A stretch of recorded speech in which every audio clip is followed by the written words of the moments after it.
How to Escape the 9 to 5 Prison, full audiobook. Chapter 1, The Invisible Chains. You wake up to the alarm clock, not because your body is rested, but because the rules of a schedule tell you it is time to rise. The sound feels less like a call to life and more like the rattle of chains, reminding you that the day does not belong to you. This is the first invisible chain of the 9 to 5 prison. The illusion that time is yours when in truth it has already been sold. From childhood you were told to sit still, follow instructions, and prepare for the day when you would have a job. The school bell was a prototype of the office clock, conditioning you to obey without questioning why. By the time you entered the workforce, the rhythm felt natural, almost inevitable. Yet deep inside, you sensed something unnatural about measuring your worth by how many hours you can sit at a desk. It is not rebellion for the sake of rebellion. It is the whisper of freedom, asking why your life must be compressed into the hours left after work. Consider the mathematics of it. If you begin working at 22 and retire at 65, that is 43 years under fluorescent lights, answering emails, filling reports, and waiting for weekends. In those decades, you will spend more than 80,000 hours at a job that may never ignite your soul. Imagine being given $80,000 at the start of your career. Would you hand it over without asking what you receive in return? Yet you surrender something far more valuable, the hours of your one and only life. The prison becomes even more deceptive because it offers comfort. A salary arrives every 2 weeks, steady as the ticking of the clock. Bills are paid, groceries are bought, and for a moment you feel secure. But this security is fragile. Lose a job, and the comfort dissolves overnight. Like a prisoner who depends on the guard for meals, you are fed as long as you stay obedient. The invisible chain is not iron on your wrists. It is fear inside your chest that asks, "What if I leave?" I remember a man named Daniel who worked at the same company for 20 years. Every morning he wore the same gray suit, carried the same leather briefcase, and walked the same block to the office. He was respected, reliable, always on time. Yet one evening, as he watched his daughter's school play from the back row, still wearing his work badge around his neck, he realized he had missed half her childhood. His chain was not a cruel boss or a heavy workload. It was a quiet acceptance that trading life for salary was normal. He stayed in that seat, clapping politely, while a part of him screamed that this could not be the reason he was born. These chains are invisible because everyone around you wears them too. When friends ask, "How is work?" it is as if work itself is a stage where life is performed. Rarely do they ask, "How is your freedom today?" The 9 to 5 system disguises itself as a shared reality, and by normalizing it, society ensures fewer people question its weight. The truth is, chains do not have to be visible to limit your steps. Breaking free begins not with a resignation letter, but with awareness. The moment you admit the chain exists, you loosen its grip. You stop telling yourself that this is simply the way life works. You begin to see each clock in not as duty fulfilled, but as a reminder that you have the power to choose differently. Awareness is a crack in the wall through which light begins to enter. When you finally see the chains for what they are, you also begin to see that every day you spend inside the prison is not neutral. It is a cost, measured in time you will never recover, experiences you will never live, and dreams that slowly wither. And once you understand that, staying chained feels less like safety and more like surrender. The strangest thing about the 9 to 5 prison is that many defend it as if it were freedom itself. People cling to the idea of stability the way a captive bird might cling to its cage, mistaking familiarity for safety. You hear phrases like, "At least it is a steady paycheck," or "Better not risk it, jobs are hard to find." These sentences are not merely words. They are bars constructed out of fear, reinforcing the invisible cell. And when you repeat them to yourself, you reinforce your own captivity. Think about how your days are structured inside this cage. You wake when told. You leave when told. You eat lunch when told. Even the length of your bathroom breaks may be monitored in subtle ways. It is not tyranny in the form of whips and chains, but control through constant measurement. The world has convinced you that obedience equals responsibility, and that disobedience equals recklessness. Yet deep inside, you know that true responsibility is not blind obedience but intentional choice. The numbers reveal the weight of the system. Suppose you earn $50,000 a year. Divide that by 2,000 working hours, and your life has been priced at $25 an hour. Think about the absurdity of reducing your presence, your creativity, and your soul into a single figure. An hour laughing with your child, an hour painting a canvas, an hour standing on a mountaintop. None of these can be bought back for $25. Yet every day the system persuades you to trade those sacred moments for wages. The prison is not made of stone. It is made of transactions that disguise theft as payment. I once met a woman named Marissa who worked at a call center. She answered phones for 8 hours each day, repeating the same phrases. "How can I help you?" "Please hold." Her voice became so mechanical that she sometimes spoke to her husband at home with the same tone. One night, she sat in the kitchen, holding a mug of coffee gone cold, and confessed to him that she no longer remembered the last time she felt alive at work. She was not physically chained, but her spirit had been drained by the constant repetition, the forced cheerfulness, and the relentless ticking of the clock. That evening she whispered, almost to herself, "Is this really what I was made for?" What makes the 9-to-5 prison powerful is its subtlety. You are not locked inside against your will. You are persuaded that you chose it. The cage is painted with benefits, vacation days, and promotions. Each raise is presented as freedom, though it is simply a shinier shackle. You are told that if you work hard enough, climb high enough, and wait long enough, the cage will finally open. Yet retirement at 65 is not freedom. It is delayed permission to live, granted after your strongest years have already passed. The truth is that the chains do not break on their own. They rust slowly as you age, becoming heavier with each decade. Some people carry them until their last breath, never realizing they were free to walk out the whole time. That is why awareness is not enough. Awareness is the first crack, but courage is a hammer. Courage is a decision to question why your life must be measured in cubicles and clocks. Courage is daring to ask whether your existence is worth more than $25 an hour. And when you ask those questions, something remarkable happens. You begin to notice possibilities that were invisible before. The chains loosen, not because the system changes, but because you refuse to see them as unbreakable. You start to imagine that maybe life can be more than work days and weekends, more than alarms and commutes. Maybe the walls of the prison are thinner than you thought. The first chapter of your escape is not about walking out the door. It is about realizing the door was never locked. Chapter 2, The Cost of Comfort. Comfort is seductive. It whispers promises of safety, of steady paychecks, of evenings on the couch where you tell yourself everything is fine. The 9-to-5 prison thrives not by tormenting you, but by lulling you to sleep. You may not love your job, but it pays the rent. You may not feel alive, but you are not starving. And so you stay, convinced that comfort is a gift, when in reality it is a trap that steals the very years you thought you were protecting. Think about the hidden cost of choosing comfort over growth. Every year that passes in the same role, with the same routine, is a year in which your potential remains dormant.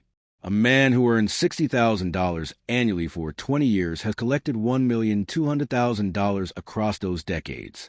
At first glance, it seems respectable, even reassuring.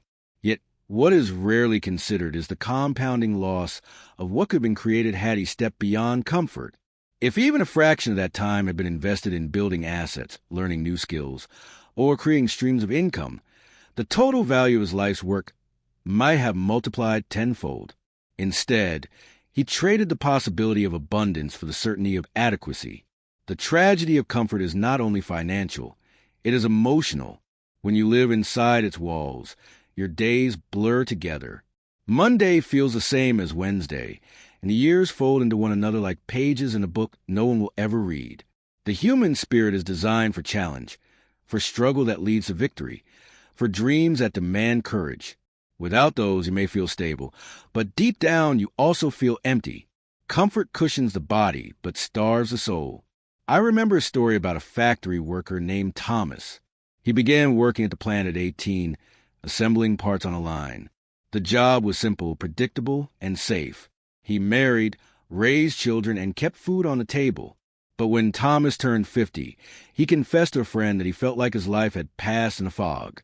"I never hated my job," he said, "but I never loved it either. It was just there, like a chair you sit in every day until one day it breaks, and you realize you never walked anywhere." His comfort had cost him not only opportunities, but the sharp edge of living itself. The financial world is full of examples that reveal how expensive comfort can be. Imagine two people starting with the same $40,000 at age 25. One chooses comfort, keeping the money in a low-interest account that grows slowly. The other chooses growth, investing in ventures that demand learning and risk. By the time they reach 65, the first is perhaps $80,000, while the second, through compounded returns, might have several million. The difference is not intelligence or luck. It is a willingness to step outside the safety of the known. Comfort may feel cheaper in the moment, but across a lifetime it is the most expensive choice you can make. And yet, society praises comfort as if it were wisdom. Parents encourage their children to find a stable job. Friends congratulate each other on benefits and security. Rarely does anyone ask what those things are actually costing. The price is not just measured in dollars, but in unlived adventures, unwritten books, unseen countries, and untapped potential. You may not feel the cost immediately, but time is the most unforgiving accountant. Its ledger always balances, and the debt of wasted years cannot be repaid. The comfort you cling to today may be the very thing that robs you of tomorrow. The pillow that feels soft now may suffocate your dreams over decades. It is not that comfort is evil. It is that comfort, when idolized, becomes a silent thief. And unless you notice its hand in your pocket, you may never realize what you lost until it's too late. There is a dangerous illusion built into the 9-to-5 life. The belief that comfort equals security. You hold on to your job because the paycheck arrives on time, the health insurance feels dependable, and a retirement plan promises a distant reward. But real security does not come from comfort. It comes from resilience. Comfort can vanish overnight with a layoff, a market downturn, or a company merger. What felt like a fortress can suddenly reveal itself as a house of cards. Consider the example of a man named Robert. He spent 15 years working at a large corporation, climbing slowly up the ranks. Each promotion added a little more money, a slightly bigger office, and the appearance of progress. Robert convinced himself that he was building stability. Yet, one morning, an announcement arrived that his department was being outsourced overseas. In a single meeting, the salary, the benefits, and the sense of control evaporated. Robert had built his life on the illusion of security, but in truth, he had been living on borrowed stability. His comfort cost him the urgency to create alternatives, and when the job disappeared, he realized he had no net beneath him. The cost of comfort is also hidden in how it shapes your identity. When you settle into predictable routines, you begin to define yourself by them. I am an accountant. I am a manager. I am a teacher. These roles can be honorable, but they become suffocating if you forget they are only one dimension of your existence. Comfort traps you in a single identity, blinding you to the thousands of possibilities you might have explored. Over time, you forget that your worth is not measured by job titles or performance reviews, but by the life you create outside the walls of the office. Numbers tell this story in a way words cannot. Suppose a woman named Sarah earns $45,000 a year. She spends 30 years in the same role, rising slowly to $60,000 by the end of her career. Over those decades, she might accumulate less than $2 million in total lifetime earnings. Compare that to someone who, instead of staying within comfort, ventures into building assets, investments, or a small business. With compounding growth, that person could see the same $2 million turn into $10 million or more. Comfort may feel like stability in a moment, but across time it often represents the slowest path to financial growth. I remember another story about a man named Miguel who dreamed of opening a bakery. He worked nights practicing recipes, imagining the smell of bread filling the morning air. Yet he stayed at his office job because it was comfortable. The paycheck arrived every 2 weeks, and the idea of leaving felt reckless. Decades later, when Miguel finally retired, he admitted with tears in his eyes that the dream of the bakery had never left him.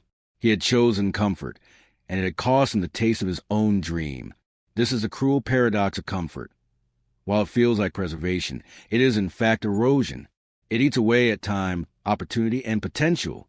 It convinces you that waiting is wise, when waiting is the very thing that kills your chances. Comfort tells you to stay still, but life is never still.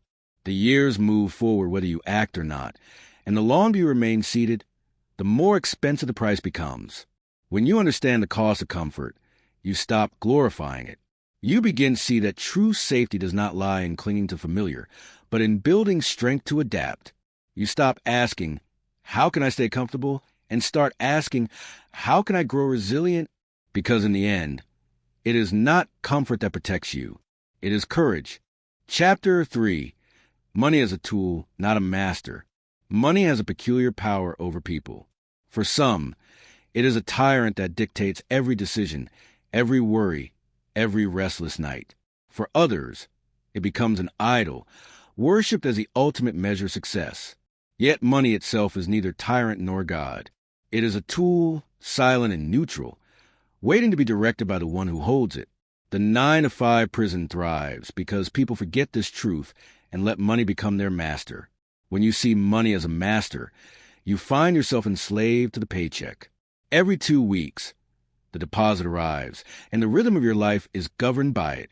Bills are paid, groceries are bought, and perhaps a small remainder is saved or spent. Then the cycle repeats over and over until years disappear. You are not working with money as your servant. You are working for money as your ruler. And a ruler is never satisfied. The more you feed it, the more it demands. The shift begins when you reframe money as a tool, as simple and practical as a hammer or a chisel. A hammer cannot build a house on its own. It must be held by a builder who knows what to strike, what to fasten, and what to shape. Likewise, money in your hand should not command you. It should serve your plans, your vision, and your freedom. When you hold money this way, it stops being a measure of your worth and starts being a resource to amplify your life. Consider a person who saves $50 each week. At first glance, it seems insignificant, hardly worth the discipline. But over 10 years, that small habit grows to more than $26,000. If invested with wisdom, it could become $70,000 or $80,000. The number itself is not the point. The point is that this money is no longer a master demanding obedience. It has been directed, like a tool, to work even when the person rests. This is the essence of financial freedom. Not how much you earn, but how effectively your money serves you. I once knew a woman named Evelyn who understood this shift better than most. She worked as a school teacher, a profession not known for extravagant salaries. Yet she lived with a mindset that money was a servant, not a master. Instead of allowing her paycheck to dictate her life, she gave each dollar a task. Some were assigned to cover her needs, others to build investments, and a few to fund her passions. Over the years, Evelyn quietly accumulated rental properties, not because she was wealthy, but because she commanded her money with purpose. By the time she was in her 50s, her salary was no longer her master. Her money had been trained to generate income on its own. She lived proof that freedom is not about how much you earn, but how you use what you have. The tragedy is that most people never reach this realization. They spend their lives chasing promotions, raises, and bigger paychecks, believing that more income will free them. Yet no matter how high the salary climbs, they still feel enslaved, because the money continues to control them. They work for the next deposit. They fear its absence, and they let it dictate what is possible. But when you learn to treat money as a tool, you reverse the relationship. You no longer ask, what can I afford? But instead, what do I want my money to build for me? The prison door begins to open the moment you take money down from its throne and place it in your hands as a servant. It is not about rejecting money or despising it. It is about mastering it. And when you finally hold it with authority, you discover it was never meant to own you. It was meant to serve you. When you stop treating money as a master and begin to command it as a tool, you reclaim a kind of authority that most people never experience. Instead of living in reaction, working to cover bills, chasing the next promotion, fearing the next downturn, you live with intention. Every dollar becomes a worker in your service, sent out with a purpose. Some build foundations, some plant seeds, and some provide comfort along the way. This simple shift from reaction to intention is a dividing line between slavery and freedom. Think of a craftsman building a ship. He does not let the wood decide its own shape or the nails choose their own place. He holds the tools, designs a plan, and builds with vision. Money functions the same way. If you leave it unshaped, it drifts. If you guide it, it constructs something lasting. You are the builder, and money is merely one of your instruments. The danger comes when the builder forgets his role and lets the tool dictate the project. That is how people end up working decades for possessions they barely use, or sacrificing years of their lives for comforts that lose meaning the moment they are bought. Numbers once again tell the story. Imagine two individuals each earning $60,000 a year. The first spends nearly all of it, saving only a few hundred annually. The second chooses to direct $15,000 each year into investments. After 20 years, the spender is perhaps a paid-off car and a closet full of clothes long out of style.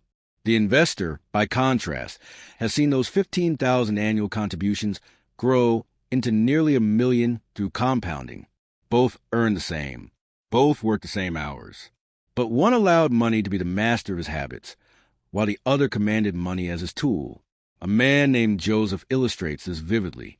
He worked in construction and often joked that he had more calluses than cash. But unlike many of his co-workers, Joseph lived by one rule. Money would not tell him where it wanted to go. He would tell it. Each paycheck, he set aside a portion, no matter how small, and invested in land. Over decades, he accumulated several properties. By the time he reached retirement age, Joseph realized he no longer depended on the wage of his hands. The land produced income for him, quietly, consistently. His co-workers, who had mocked his frugality, were still working overtime, their money long spent. Joseph's story proves that the power lies not in the size of your paycheck, but in your ability to rule over it. The greatest danger of treating money as a master is that it blinds you to purpose. You begin to see life only in terms of affordability. Can I afford this house? Can I afford this vacation? Can I afford this dream? The question itself is a prison. But when money is your tool, the question shifts. You ask instead, how can I direct my resources to make this possible? One question kills vision. The other fuels creativity. That difference can mean the loss or fulfillment of an entire life's calling. To escape the 9-to-5 prison, you must place money where it belongs, under your command. It is not an enemy, but it is not a king either. It is a servant waiting for direction. When you learn to treat it this way, you begin to experience freedom not as a distant dream, but as a daily reality. And in that moment, you realize a truth that many never see. Money was never meant to own you. It was always meant to serve you. Chapter 4. Building Your Escape Plan. Freedom is never accidental. No one stumbles into independence the way someone might stumble onto a forgotten coin in the street. Freedom is built, step by step, with intention as sharp as a chisel and persistence as steady as a hammer. Escaping the 9-to-5 prison does not happen in a single dramatic leap. It begins with deliberate choices that gradually form a path out of captivity. The first step of building your escape plan is clarity. You must see with brutal honesty where you are and where you want to be. Too many people drift in vague dissatisfaction, complaining about their jobs, but never defining what they truly desire. Clarity means writing down not only the income you want, but the life you want to live. Do you want mornings free to walk your children to school? Do you want afternoons filled with work you love, instead of tasks that drain you? Do you want the ability to travel without begging for vacation days? Until you define your vision, money will never serve you, because a servant cannot act without instruction. Once you have clarity, the second step is discipline. Discipline is the mortar between the bricks of your plan. Without it, the walls collapse. Discipline looks like setting aside a portion of your income every month, even when temptation whispers to spend it. It looks like waking up early to study investments, even when your bed calls for more sleep. Discipline is not glamorous, but it is the unseen force that transforms dreams into structure. For example, if you save $500 every month for 10 years and direct it into investments with modest growth, you could accumulate more than $80,000. That amount is not merely numbers on a page. It is the foundation of your prison break. The third step is to create alternative streams of income. The prison of 9 to 5 is built on a single dependency: one paycheck, one employer, one fragile source of security. The moment you add a second stream of income, you weaken the bars. It might be a rental property, a small online business, or dividends from stocks. At first, the amounts may seem laughably small. $50 here, $100 there. But these trickles combine, and with time they carve rivers. Imagine reaching a point where your side income covers half your monthly expenses. Suddenly, the job that once held you captive no longer feels like an absolute ruler. You have choices, and choice is the beginning of freedom. I recall a man named Adrian who began this process quietly while still working at his corporate job. He started a small e-commerce store in the evenings, selling specialty items that interested him. At first, it earned him only a few $100s a month. But instead of spending it, Adrian reinvested every penny. Over the years, the store grew, and soon his side income surpassed his salary. One morning, he looked at the clock on his office wall and realized it no longer had the power to command him. The prison door had been opening slowly all along, brick by brick, until he was free to step outside. The fourth step is patience. Nothing sabotages an escape plan faster than the demand for instant results. The walls of the prison took decades to build around you, and it may take years to dismantle them.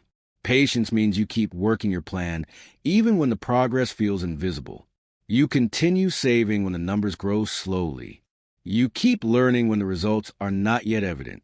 You remain steady because you know that each small act of discipline, multiplied across years, becomes unstoppable momentum. Building your escape plan is not about grand gestures or reckless leaps. It is about designing a life where your money, your time, and your skills are directed toward your freedom instead of someone else's schedule.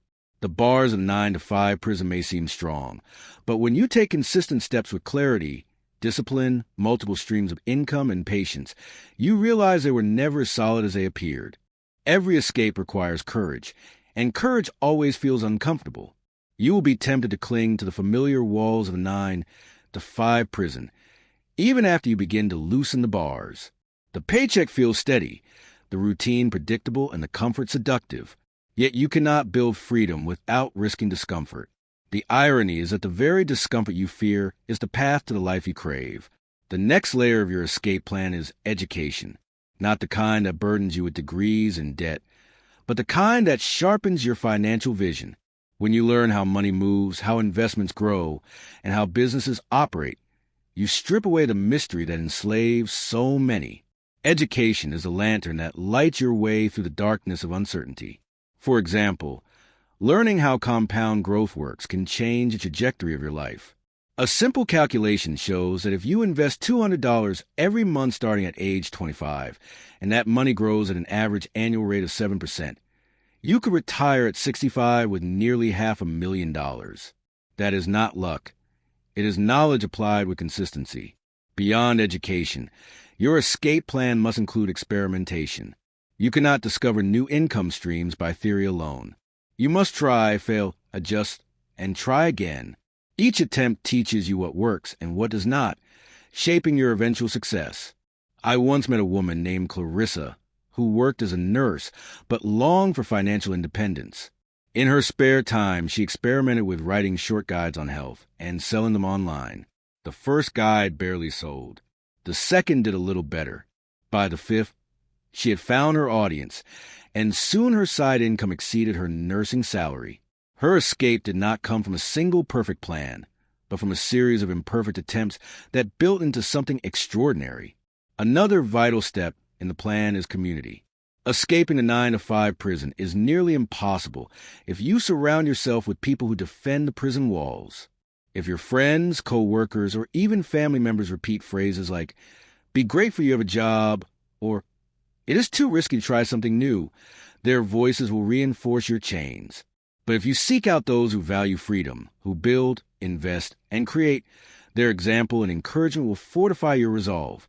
Community acts as the rope that pulls you upward when you stumble, the voice that reminds you that freedom is possible when doubt whispers in your ear. Finally, your plan must carry vision. Without vision, Saving feels like deprivation, and sacrifice feels like punishment. Vision transforms them into stepping stones. If you know that the money you save today is buying you the right to walk your child to school every morning, the act of saving becomes joy. If you know that each late night working on your business is purchasing your freedom to wake without an alarm, the fatigue feels worthwhile. Vision gives meaning to the struggle, and meaning fuels perseverance. The 9-to-5 prison may appear permanent, but every wall is made of choices.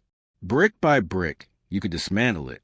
With education, experimentation, community, and vision, your escape plan becomes more than an idea. It becomes a path.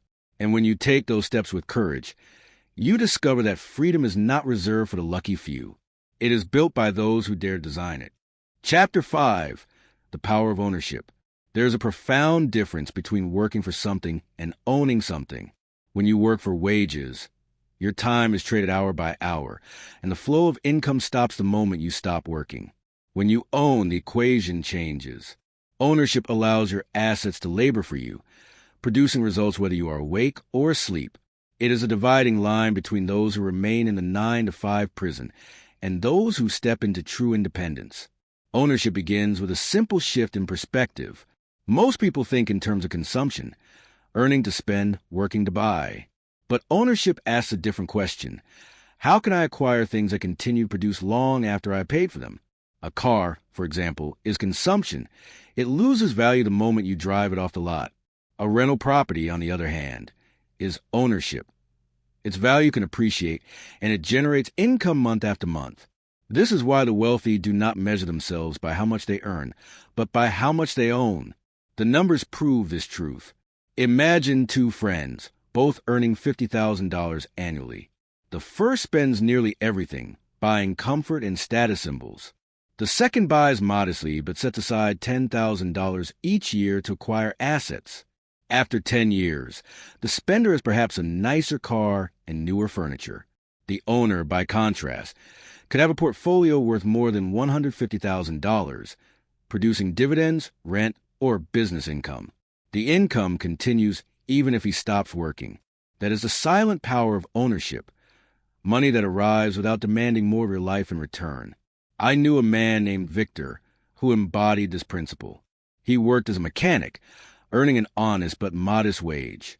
Instead of spending on luxuries, Victor purchased a small plot of land. Over the years, he acquired another, then another. Eventually, he built simple rental units.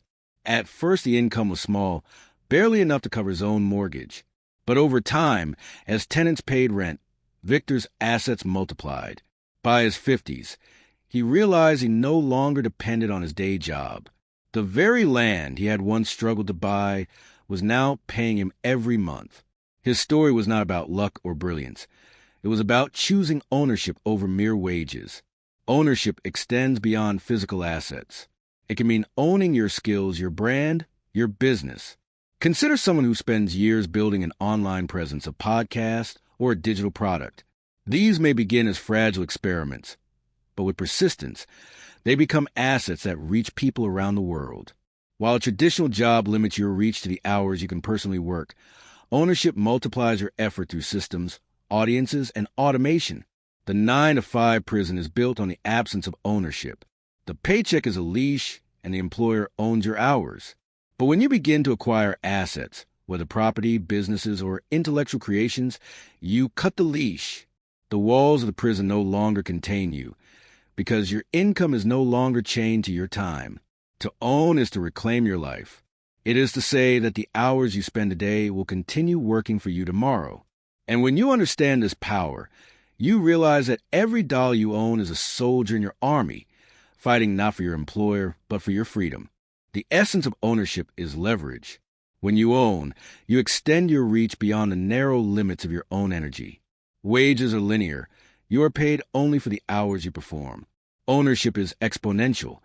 It continues to yield even when you rest. This is why the wealthy insist on acquiring assets, not just salaries. Assets do not sleep, they do not take vacations, and they do not require your constant presence to keep working. One of the clearest examples of this leverage is real estate. Imagine purchasing a modest duplex for $150,000. You rent each unit for $1,000 per month, bringing in $24,000 annually. After paying expenses and a mortgage, perhaps $12,000 remains. In 10 years, tenants have not only covered your loan, but also built equity on your behalf. Meanwhile, the property may appreciate in value to $200,000 or more. You own a physical asset that generates both income and growth, all while you continue living your daily life. This is ownership in action, the silent accumulation of wealth through assets that work harder than you ever could. But ownership is not confined to land or buildings. It can be found in stocks, bonds, or even intellectual property. A single book, a piece of software, or a digital course created once can be sold thousands of times. The hours you spent creating it become immortalized, producing income long after the effort is complete. I recall a young man named Leo who wrote a simple guide about photography techniques. At first, sales were small, but over the years his book found a loyal audience. By the time he turned 40, the royalties from that one guide paid for his children's education. Leo no longer saw his hours as something to be traded. He saw them as seeds planted into assets that grew on their own. Ownership also reshapes identity. When you own, you no longer see yourself as a worker chained to a job. You see yourself as a creator, a builder, someone who plants seeds and harvests returns. This shift is transformative, not just financially, but emotionally. Workers ask, how much will they pay me? Owners ask, how much can I build that will pay me again and again? One question keeps you dependent. The other keeps you free. A woman named Angela once shared her story with me. She began selling handmade jewelry online while still working her office job. At first, the earnings were negligible, but instead of dismissing it, she treated her small shop as an asset to be cultivated. Within 5 years, her brand was known internationally, and the income far surpassed her salary. What had begun as a side hustle turned into ownership, and ownership turned into liberation. Angela no longer depended on an employer to decide her value. She owned the source of her income, and with it, she owned her time. The 9-to-5 prison thrives because people forget they can own. They accept that their only role is to trade hours for paychecks, never realizing they can build streams of income that flow with or without them. Ownership breaks this cycle. It allows you to step beyond survival and into expansion. Every dollar you direct into assets, every hour you invest into creation, every seed you plant into systems that outlive your presence. These are acts of ownership. To own is to multiply yourself. It is to free your time from the tyranny of wages. It is to live not as a servant to money, but as a master of assets. And when you finally embrace ownership, you begin to experience the power that transforms not only your finances, but your very life. Chapter 6, Living Beyond the Prison Walls. The moment you step outside the 9-to-5 prison, the world feels strangely vast. At first, the silence of mornings without alarms is unsettling. The calendar, once crowded with meetings, suddenly opens wide. You realize that freedom is not only about escaping walls, but also about learning how to live without them. Many people dream of escape, but never prepare for what comes after, and so they stumble when the cage door finally swings open.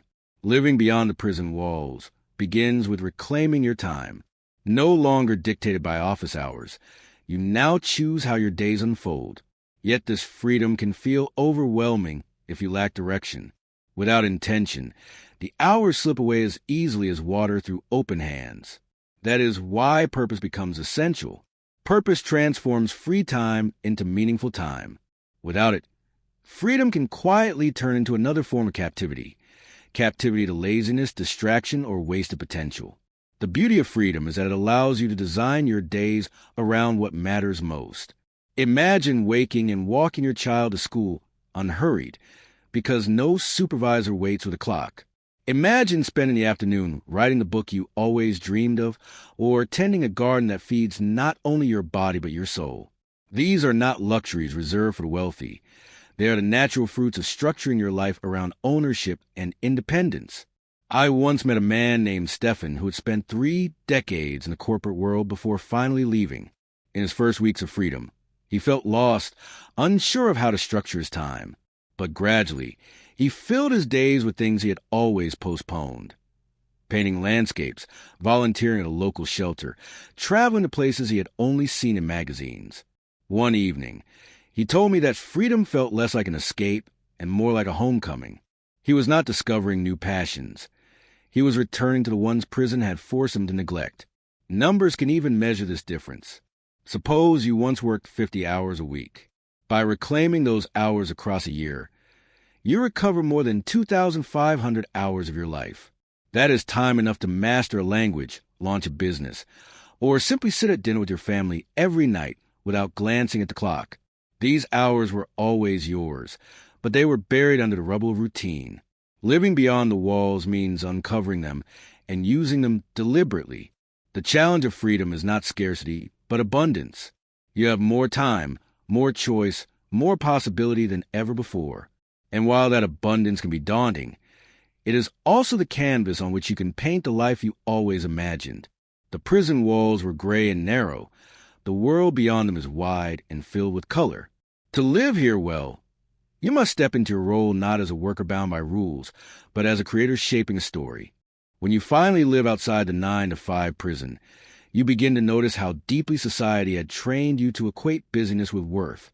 At first, you may feel guilty for taking a walk in the middle of the afternoon or reading a book while others are in meetings. That guilt is the echo of your old chains. Freedom requires unlearning the belief that your value is measured by constant activity. Real worth is not in how many hours you grind, but in how meaningfully you live. Beyond the prison walls, wealth takes on a new definition. It is no longer just a number in your account, but the quality of your days.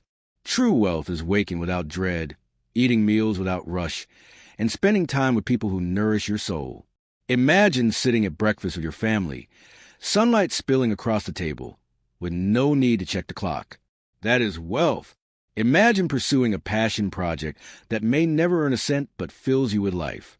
That is wealth too. In freedom, money is no longer the destination but the vehicle, carrying you toward experiences that matter. I recall a story about a woman named Isabel who left her law firm after years of exhaustion. She had built assets quietly on the side, and when her investments finally surpassed her salary, she stepped away. In her first year of freedom, she traveled across 3 continents, not to escape but to expand. She studied art in Florence, learned cooking in Thailand, and returned home with a deeper sense of herself. Isabel told me one evening that the greatest surprise was not the joy of travel, but the peace of knowing she no longer had to ask permission to live her own life. That peace, she said, was priceless. Freedom also reveals that contribution matters more than consumption. While in the prison, you may have drowned dissatisfaction with shopping, streaming, or distractions. But outside, you realize that fulfillment comes from giving, mentoring someone younger, creating something valuable, serving a cause greater than yourself. The energy once drained by cubicles now flows into impact, and impact leaves a legacy far richer than any paycheck ever could. Numbers reflect this transformation too. Suppose you once spent 40 years working 8 hours a day, giving most of your time to an employer. That is more than 70,000 hours surrendered. Imagine reclaiming even half of that time and directing it into your passions, your family, or your community. 70,000 hours of freedom is not just time regained. It is life rewritten. To live beyond the prison walls is to step into a new rhythm. It is slower but deeper, quieter but richer. It is a rhythm of choice, of alignment, of authenticity. You are no longer a prisoner defined by routines. You are an architect designing your own days. And in that design, you find the truth that had been waiting all along. Life was never meant to be endured inside gray walls. Life was meant to be lived wide open, beyond the prison, under the open sky of your own making.